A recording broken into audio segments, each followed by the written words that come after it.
태화그룹 본사 47층은 언제나 정적이 감돌았습니다. 하루에도 수십 번의 보고와 명령이 오갔지만 사람들의 목소리는 낮고 절제되어 있었죠. 그 한가운데 오미자 실장이 조용히 자판을 두드리고 있었습니다. 그녀의 손끝은 망설임이 없었고 눈빛은 단 한 번도 흔들리지 않았습니다. 오미자는 회장 김태진 곁을 20년 동안 지켜온 비서였습니다. 그녀는 회장의 일정을 관리하고 계약서의 마지막 문장을 검토하며 회장보다 먼저 회장의 생각을 읽었습니다. 그 덕분에 사람들은 그녀를 움직이는 블랙박스라 불렀습니다. 하지만 그 별명에는 존경과 두려움이 함께 섞여 있었습니다. 오전 회의가 끝나고 회장이 자리에서 일어나자 미자는 무심한 듯 뒤따랐습니다. 그녀는 회장이 말을 아낄 때마다 그의 표정을 읽었고 불쾌한 기색이 보이면 미리 대책회의를 열었습니다. 그녀의 냉정함은 늘 조직을 움직였고 회장은 그 능력을 누구보다 신뢰했습니다. 오후 회장의 아들 정윤호 전무가 회의실에 들어섰습니다. 그는 젊고 능력 있었지만 아버지의 그림자에서 벗어나지 못한 인물이었습니다. 윤호는 미자를 단순한 충성된 부하로만 보았습니다. 그녀의 존재가 아버지의 비밀과 연결되어 있다는 사실을 그는 알지 못했습니다. 그날 저녁 회장은 갑작스러운 통증을 호소하며 자리를 비웠습니다. 의료진이 급히 들이닥치고 미자는 침착하게 회장의 팔을 붙잡았습니다. 회장은 숨을 고르며 조용히 미자를 불렀습니다. 오 실장 윤호를 부탁하네. 그는 떨리는 손으로 작은 USB 하나를 내밀었습니다. 미자는 말없이 그것을 받아들었습니다. 손바닥 위에 USB는 작고 가벼웠지만 그녀의 손끝이 떨렸습니다. 이것이 단순한 자료가 아니라 태화그룹의 운명을 바꿀 무언가라는 예감이 들었습니다. 그녀는 조용히 머리를 숙이며 답했습니다. 회장님, 걱정 마십시오. 맡은 일은 반드시 지키겠습니다. 밤이 깊어가고 회장실의 불이 하나둘 꺼졌습니다. 미자는 홀로 남아 문서를 정리하며 유리창 너머 도시의 불빛을 바라보았습니다. 그녀는 스스로에게 말했습니다. 그림자의 자리는 언제나 차갑지만 그 안에서만 진짜 세상이 보이는 법이에요. 바람이 유리창을 스쳤고 그녀의 눈빛은 오래도록 어둠 속에서 반짝였습니다. 새벽 4시 응급실의 경보등이 짧게 울렸습니다. 회장 김태진은 심근경색으로 쓰러졌고 의료진의 손길이 분주했죠. 비서실 직원들과 경호팀이 달려왔지만 금속문은 끝내 열리지 않았습니다. 오미자는 창백한 얼굴로 수술실 앞 의자에 앉아 서류 가방을 꼭 쥐었습니다. 간호사가 조심스레 다가와 고개를 저었고 복도 공기가 한순간에 비어졌습니다. 유가족 대기실로 이동 부탁드립니다. 라는 말이 낮게 울렸습니다. 그녀는 짧게 숨을 들이쉬고 휴대전화 연락망을 열었습니다. 이사회의 비상연락, 법무팀 호출, 홍보실 브리핑 예약이 순서대로 발송됐습니다. 보고 문구는 간단했지만 정확했습니다. 금일 417 사망 선고. 장례식장은 곧 검은 정장과 흰 장갑의 사람들로 가득해졌습니다. 정윤호 전무는 상주석에서 의연한 표정을 유지했지만 손끝은 미세하게 떨렸죠. 전략기획실장 박성우는 조문객 사이를 오가며 임원들의 눈치를 살폈습니다. 몇몇 사회이사는 속삭였고 재무담당 임원은 장부 일정을 다시 묶었습니다. 오미자는 조문 동선을 정리하고 언론 동선 분리를 지시했습니다. 홍보실장은 오전 11시 공식 발표라는 카드를 들고 대기했습니다. 정치권 보좌진 몇 명이 나타났고 경호팀은 명단 확인을 강화했죠. 분향실 뒤편 최명희 여사가 오미자를 따로 불렀습니다. 작은 열쇠와 봉투가 손바닥으로 옮겨졌습니다. 금고는 지하 서고예요. 라는 한마디가 낮게 남았습니다. 사흘 뒤 비밀 금고가 열렸습니다. 내부에는 개인 계좌 원장, 로비 일지, 해외 법인 송금 내역이 정갈이 묶여 있었죠. 붉은 실로 묶인 폴더 속 메모에는 짧은 문장이 반복됐습니다. 판단은 그대의 목, 진실은 결국 기록으로 남는다. 오미자는 문서 일부를 스캔해 암호화했고 원본은 원위치에 두었습니다. 보고 대상과 시점을 두고 그녀의 손목시계 초침이 유난히 크게 들렸습니다. 그녀는 윤호에게 비상 면담을 요청하고 요약본을 건넸습니다. 윤호는 숨을 고르고 내부 조사를 지시했습니다. 외부 유출 절대 금지 라는 지침이 동시 전달됐습니다. 감사팀과 법무팀이 심야 미팅에 들어갔습니다. 이틀 뒤 첫 기사 알림이 휴대전화 화면을 뒤덮었습니다. 태화그룹 비자금 정황 검찰 내사 착수 라는 제목이 맨 위에 떠 있었죠. 홍보실은 대응문을 냈지만 포털 메인은 이미 붉은 배지로 도배됐습니다. 주가는 개장 직후 급락했고 외국인 물량이 쏟아졌습니다. 이사회는 임시회의를 열어 윤호를 신임 회장으로 만장일치 추대했습니다. 박성우는 회의가 끝나자마자 비서실 출입 통제를 주장했습니다. 오미자는 지시서를 정리하며 USB를 다시 한번 손으로 눌러 확인했습니다. 누가 새 나갔는가? 라는 질문이 회의록 첫 줄에 기록됐습니다. 그녀는 장례식장의 그 열쇠와 메모를 떠올렸습니다. 그리고 내부보다 더 깊은 보이지 않는 균열이 시작됐다고 판단했습니다. 태화그룹 비자금 보도는 폭발적이었습니다. 아침 뉴스마다 회장의 얼굴이 등장했고 경제면은 검은색 그래프로 뒤덮였죠. 본사 정문 앞엔 카메라와 기자들이 진을 쳤습니다. 정윤호는 새 회장으로서 첫 기자회견을 열었지만 목소리엔 피로가 묻었습니다. 그는 투명 경영을 선언했으나 질문은 모두 내부 배신자를 향했습니다. 감사팀은 모든 계정과 내부 문서를 조사했습니다. 박성우는 윤호에게 비서실을 집중 조사해야 한다고 조언했습니다. 그는 미자의 컴퓨터에서 언론사 메일 흔적이 발견됐다며 보고서를 냈습니다. 윤호는 잠시 망설였지만 압박 속에 비서실 출입을 전면 차단했습니다. 결정문에는 짧게 직무정지 오미자 실장이라는 문장이 적혀 있었습니다. 오미자는 그날 오후 자신의 자리를 비웠습니다. 직원들의 시선은 차가웠고 몇몇은 속삭이며 고개를 돌렸습니다. 그녀는 말없이 캐비닛을 정리하고 회장 유품 상자를 조용히 닫았습니다. USB는 여전히 그녀의 손가방 안에 있었습니다. 퇴근길, 낯선 검은 세단이 뒤따랐습니다. 신호등이 바뀌는 순간 남성 2명이 접근해 서류 가방을 빼앗으려 했습니다. 그녀는 놀라움보다 본능이 먼저 움직였습니다. 가방을 품에 안고 골목길로 달렸고 가까운 편의점으로 들어가 경찰에 신고했습니다. 순찰차가 도착하자 세단은 이미 사라진 뒤였습니다. 그녀는 손끝이 떨리면서도 경찰에게 침착히 진술했습니다. 며칠 후 검찰의 소환 통보가 도착했습니다. 미자는 준비해둔 백업 파일과 회계팀 보고서를 들고 조사실로 향했습니다. 그녀는 조용히 모든 과정을 설명했고 조작된 증거의 출처를 제시했습니다. 검찰은 박성훈의 이름을 확인하고 즉시 영장을 발부했습니다. 언론은 내부 조작 의혹이라는 제목으로 보도를 이어갔습니다.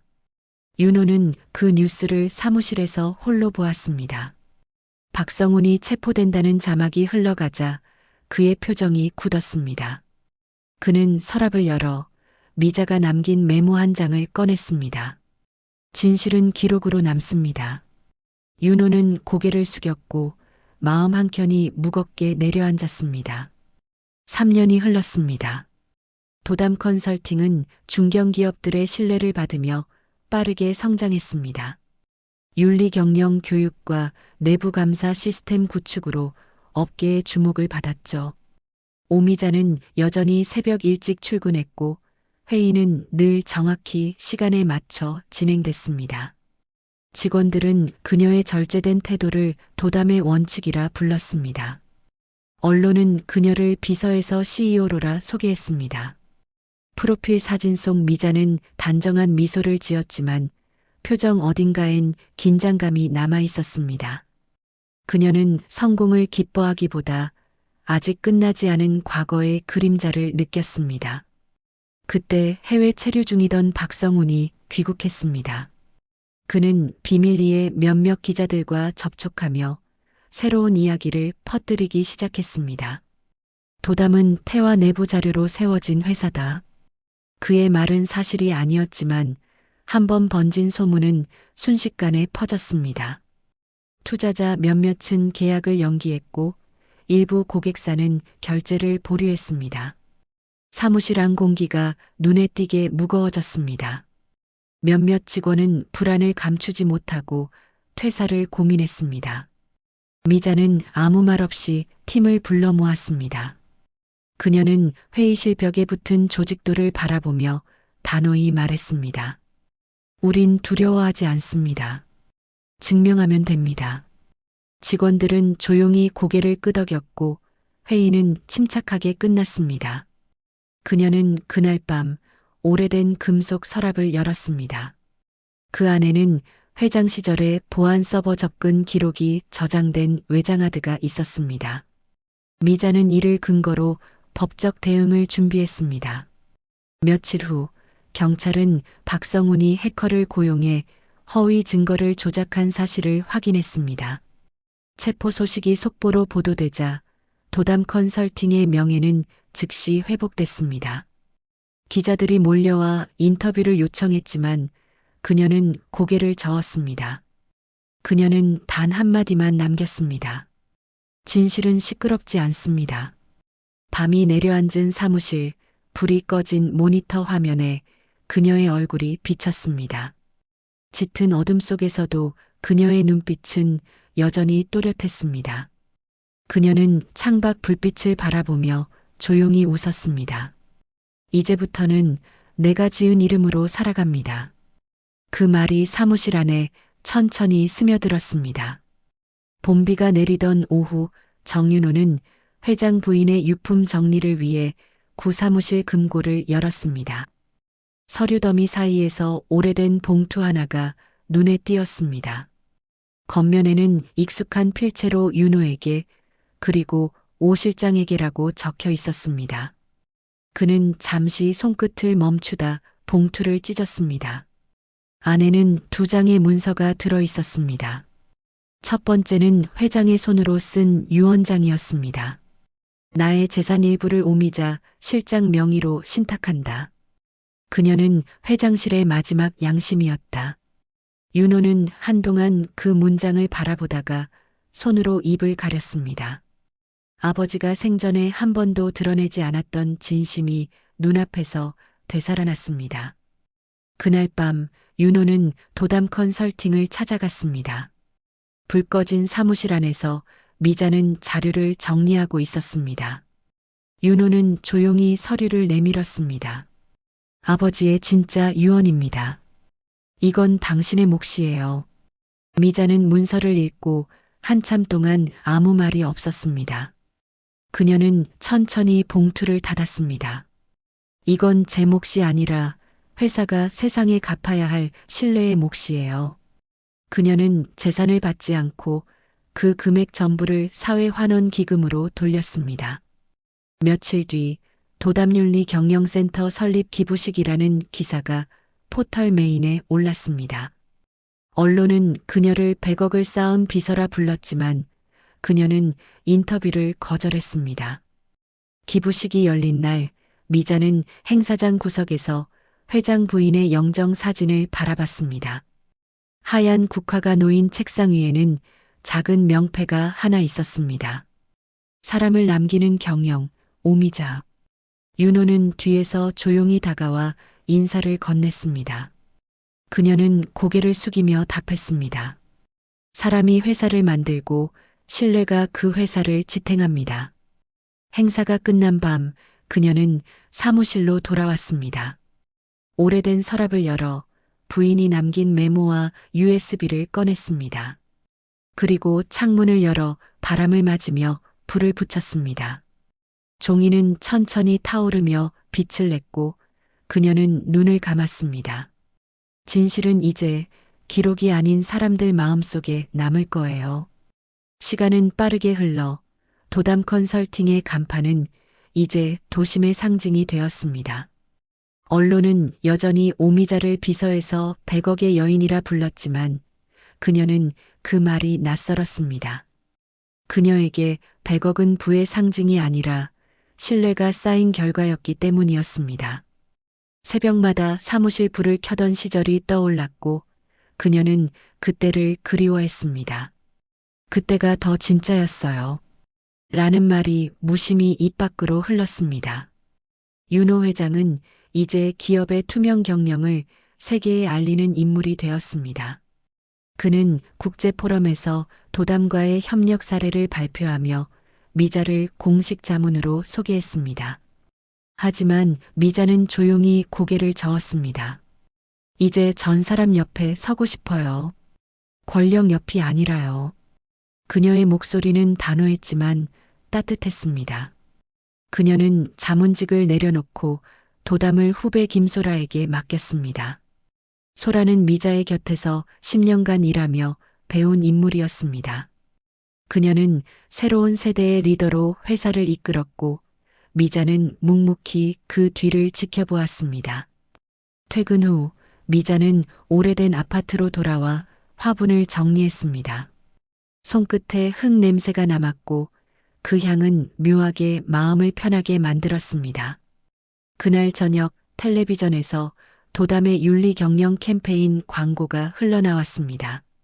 버스 정류장 화면 속엔 신뢰가 가장 큰 자본입니다.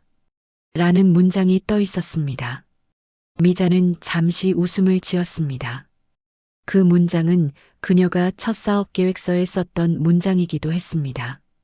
그녀는 차를 한 모금 마시며 창밖 불빛을 바라봤습니다. 바람이 커튼을 스쳤습니다. 도시의 불빛이 창문 유리에 반사되어 작은 별처럼 반짝였습니다. 그녀는 그 빛을 따라 천천히 속삭였습니다. 100억의 의미는 돈이 아니에요. 누군가를 끝까지 믿을 수 있었던 그 마음이었죠. 그리고 조용히 등을 기대어 눈을 감았습니다. 밖에서는 새벽 첫 버스의 엔진 소리가 멀리서 들려왔습니다. 햇살이 부드럽게 내려앉은 봄날, 윤호 회장은 고요한 묘역을 찾았습니다. 회장 부인과 김태진의 묘 앞에는 하얀 국화가 가득 놓여 있었습니다. 그는 꽃 한 송이를 내려두고 한동안 아무 말도 하지 않았습니다. 입술이 미세하게 떨렸지만 표정은 평온했습니다. 아버지가 남긴 건 돈이 아니라 사람의 신뢰였네요. 그 한마디가 바람에 실려 묘역을 감쌌습니다. 한편 도담윤리 경영센터 강의실에서는 강연이 막 끝나고 있었습니다. 오미자는 단상 앞에 서서 천천히 말을 맺었습니다. 성공은 직함이 아니라 마음의 깊이에서 나옵니다. 우리가 지켜야 할 건 시스템이 아니라 사람입니다. 청년 수강생들이 일어나 박수를 쳤고 몇몇은 눈시울을 훔쳤습니다. 그녀는 강연장을 나서며 복도를 천천히 걸었습니다. 그 벽면엔 그녀의 이름이 새겨진 명패가 걸려 있었습니다. 사람을 남긴 경영자, 오미자. 그 문구를 바라보며 그녀는 짧게 미소 지었습니다. 밖으로 나오자 봄바람이 머리카락을 스쳤습니다. 사무실 책상 위에는 오래된 수첩이 놓여 있었습니다. 표지는 낡았지만 그 위의 글씨는 선명했습니다. 신뢰는 배신보다 오래간다. 그녀는 그 문장을 손끝으로 한번 쓸어내렸습니다. 창문 너머로 석양이 번지고 빛이 방 안으로 천천히 스며들었습니다. 그녀는 의자에 앉아 차를 따랐습니다. 따뜻한 향이 방 안을 채우고 눈앞이 조금 흐려졌습니다. 그녀의 손에는 여전히 수첩이 들려 있었고 그 옆에는 한 장의 편지가 놓여 있었습니다. 감사합니다. 당신의 진심 덕분에 다시 시작할 수 있었습니다. 윤호. 그녀는 잔잔히 웃으며 눈을 감았습니다. 카메라는 멀어지고 유리창 밖으로 도시의 불빛이 반짝였습니다. 그 불빛은 마치 오래된 신뢰의 흔적처럼 잔잔히 번졌습니다. 화면에는 한 문장이 천천히 떠올랐습니다. 그녀의 이름은 사라졌지만 그녀가 남긴 진심은 세대를 이어갔습니다. 조용한 음악이 흐르며 화면은 서서히 어둠 속으로 사라졌습니다.